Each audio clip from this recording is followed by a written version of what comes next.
নবী আলাইহিস সালাম হাদিসের মধ্যে বলছে যে আকমালুল মুমিনিনা ঈমানা ওয়া আহসানুহুম খুলুকা, ঈমানদারের সবচাইতে উত্তম মানুষ তো ওই ব্যক্তি যার আখলাক ভালো, ওয়া আহসানুহুম খুলুকা, যার আখলাকটা সুন্দর, যে তার পরিবারের লোকজনের কাছে, যে তার ঘরের মানুষদের কাছে তার উত্তম আচরণের মাধ্যমে সে মানুষটা প্রশংসিত হয়। ওই মানুষটা নবী বলে ঈমানের দিক থেকে অগ্রগামী।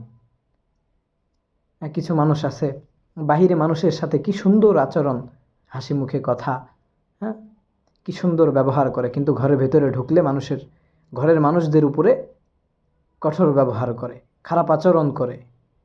তো নবী বলে যে আকমালুল মুমিনিনা ঈমানা ওয়া আহসানুহুম খুলুকা, তোমাদের যাদের আচার আচরণ ব্যবহার সুন্দর তার ঈমান তত পরিপূর্ণ।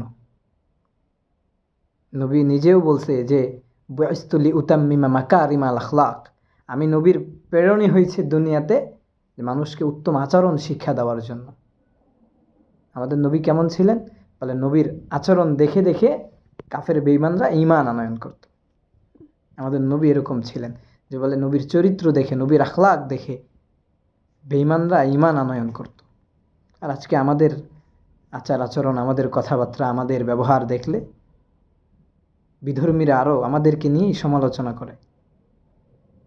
আমাদের এই ব্যবহারকে আল্লাহ তাআলা পরিবর্তন করার তৌফিক দান করুন এবং নবী আলাইহিস সালাতু ওয়াস সালামের আদর্শে আমাদের জীবনটা আদর্শিত করার তৌফিক দান করুন। যে ব্যক্তি নবী আলাইহিস সালামের আদর্শে নিজের জীবনটাকে চালাবে, ব্যক্তির দুনিয়াতেও শান্তি, আখিরাতেও মুক্তি মিলে যাবে।